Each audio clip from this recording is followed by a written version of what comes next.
قبیلہ بنی سلیم ایک شخص آیا آقا علیہ السلام کی بارگاہ کے اندر. مسلمانوں روایت غور سے سننا. اللہ نے ہمیں کتنی نعمتیں دی ہیں.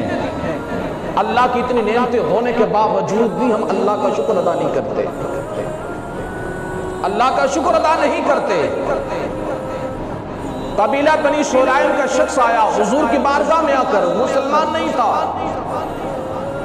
ایسی گفتگو ایسی بات کرنے لگا, حضور کے سامنے ایسی بات کرنے لگا. جو صحابہ کرام موجود تھے ان کو بات اچھی نہ لگی. سیدنا عمر فاروق رضی اللہ تعالی فرمایا کہ یا رسول اللہ صلی اللہ علیہ وسلم, آپ کے سامنے یہ کیسی گفتگو کر رہا ہے؟ یا رسول اللہ آپ مجھے اجازت دیں میں اس کا سر قلم کر دوں.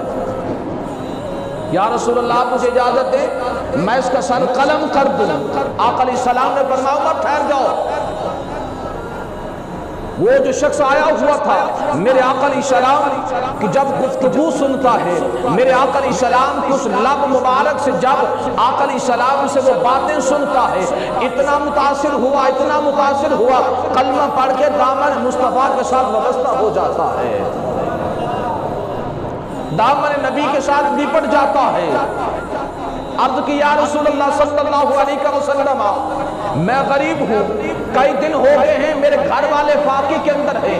میرے آقا علیہ السلام نے اعلان فرمایا, صحابہ کرام موجود تھے, میرے آقا علیہ السلام نے فرمایا اے میرے غلاموں تم میں سے کوئی ایسا بندہ ہے اس کو اونٹ دے دے. آقا علیہ السلام نے فرمایا تم میں سے کون سا ایسا ہے جو اس کو اونٹ دے دے؟ سعد بن عبادہ رضی اللہ تعالیٰ موجود تھے. عرض کی یا رسول اللہ صلی اللہ علیہ وسلم آپ کا حکم ہو میں بھی اونٹ لے کر آ جاتا ہوں. آقا علیہ السلام کا تو حکم ماننے کے لیے آقا علیہ السلام کی زبان سے اس جملے کو نکلنے کے لیے انتظار کیا کرتے تھے. آقا علیہ السلام کے غلام حضور کی زبان مبارک سے کوئی بات نکلے ہم فوراً عمل کریں. عرض کی یا رسول اللہ صلی اللہ علیہ وسلم میں ابھی لے آتا ہوں. فوراً گئے گھر سے اونٹ لے کر آ کر اس کو دے دیا. پھر آقا علیہ السلام نے فرمایا تم میں سے کوئی ایسا بندہ ہے جو اس ننگے سر کو ڈھانپ دے, اس کے ننگے سر کو ڈھانپ دے. حیدر قرار رضی اللہ تعالیٰ بیٹھے تھے, آپ نے فوراً اپنے سر سے امامہ اتارا, اس کے سر پر رکھ دیا, سر پر رکھ دیا.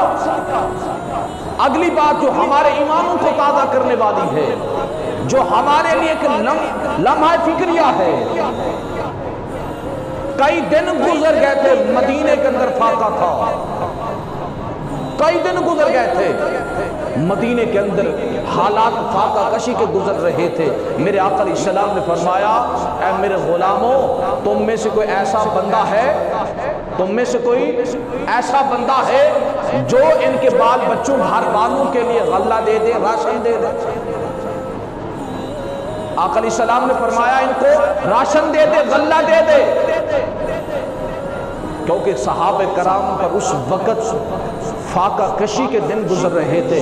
صحابہ کرام سروں کو جھکا کر بیٹھے ہوئے تھے. آقا علیہ السلام نے سلیمان فارسی سے فرمایا اے سلمان مہاجرین و انصار کے گھروں پر چلے جاؤ, جا کر ان کے گھروں سے کچھ لے کر اس کو دے دو. حضرت سلیمان فارسی رضی اللہ عنہ فرماتے ہیں میں مدینے کی گلیوں کے اندر مہاجرین اور انصار کے گھروں پر گیا, جا کر دروازے پر دستک دی کہ اللہ کے محبوب نے بھیجا ہے, اس غلام کو آقا علیہ السلام کے اس امتی کو, آقا علیہ السلام کے اس صحابی کو, آقا علیہ السلام کے اس غلام کو غلے کی ضرورت ہے. آقا علیہ السلام نے فرمایا کوئی ہے تو غلہ دے دے, لیکن سب کے دروازوں پر گئے. سلیمان فارسی فرماتے ہیں کسی کے دروازے سے کوئی غلہ نہیں ملا, غلہ نہیں ملا. مدینے کے اندر اس وقت ایسے فاقہ کے حالات گزر رہے تھے. آج ہم دیکھ لیں ہمارے پاس اللہ کی کتنی نعمتیں موجود ہیں, کتنی نعمتیں موجود ہیں. سلیمان فارسی فرماتے ہیں جب کسی مدینے کے کسی گھر سے کچھ نہ ملا تو پھر میں در بطول پر چلا جاتا ہوں. سیدہ فاطمہ الزہرا رضی اللہ تعالی عنہا کے در پر چلا گیا، جا کر دروازے پر دستک دی۔ سلیمان فارسی فرماتے ہیں میں نے ساری بات بتائی کہ مدینے کی گلیوں سے گھوم کر آ رہا ہوں، آقا علیہ السلام کے غلاموں کا یہ حال ہے، فاقہ کے حالات گزر رہے ہیں۔ آقا علیہ السلام نے حکم فرمایا ہے، کسی صحابی سے غلہ نہیں مل سکا۔ قربان جائے سیدہ فاطمہ الزہرا رضی اللہ تعالی عنہ جب سنتی ہیں تو تڑپ جاتی ہے، اندر گئی، ایک چادر آپ جو پہنا کرتی تھی، آپ کے پاس وہ چادر تھی، چادر اٹھا کر لے کر آئی۔ آپ نے فرمایا سلیمان تم ایسا کرو، شمون نامی یہودی کے پاس چلے جاؤ، جا کر اس کو بتانا یہ نبی کی بیٹی کی چادر ہے، نبی کی بیٹی نے چادر بھیجی ہے، اس چادر کو تو خرید لے اور اس غلام کو غلہ دے دے، غلام کو غلہ دے دے۔ جا کر شمون نامی یہودی کو بتا دے نبی کی بیٹی نے چادر بھیجی ہے،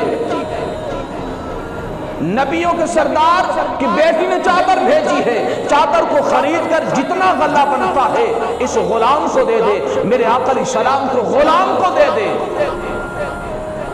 جب سلیمان فارسی فرماتے ہیں میں چادر لے کر شمون نامی یہودی کے پاس پہنچتا ہوں، جا کر ساری بات بتائی، جا کر ساری بات بتائی، اس نے چادر خرید لی، جتنا غلہ بنتا تھا اس نے غلہ اس کو دے دیا۔ اور پھر دیکھ لیں جس کی مقدر میں ایمان نصیب ہو تو اللہ تعالیٰ پھر چادر کی برکت سے بھی ایمان کی دولت عطا فرما دیتا ہے، جس کے نصیب میں ایمان ہو۔ شمون سوچنے لگ گیا یہ تو نبی کی بیٹی کی میرے پاس چادر آئی ہے کہ اس غلام کے لیے اس نے چادر بیچ کر غلام کو غلہ خرید کر دیا ہے، لیکن نبی کی بیٹی جس نے چادر بیچی ہے اس کے باپ کی شان کا کیا عالم ہوگا، اس آقا کی شان کا کیا عالم ہوگا۔ فوراً کلمہ پڑھتا ہے، مسلمان ہو جاتا ہے، در بطول پر حاضر ہوا، ہاتھ جوڑ کر کہنے لگا اے فاطمہ کہ میری کیا مجال کہ میں نبی کی بیٹی کی چادر کو اپنے پاس رکھ لوں، کہ میری کیا مجال۔ ہاتھ جوڑ کر چادر واپس بھیج دیتا ہے، لیکن قربان جائیں اے مسلمانوں میرے آقا علیہ السلام کے غلاموں پر ایسا وقت بھی آیا ہے جو کئی دن فاقے میں گزر جایا کرتے تھے۔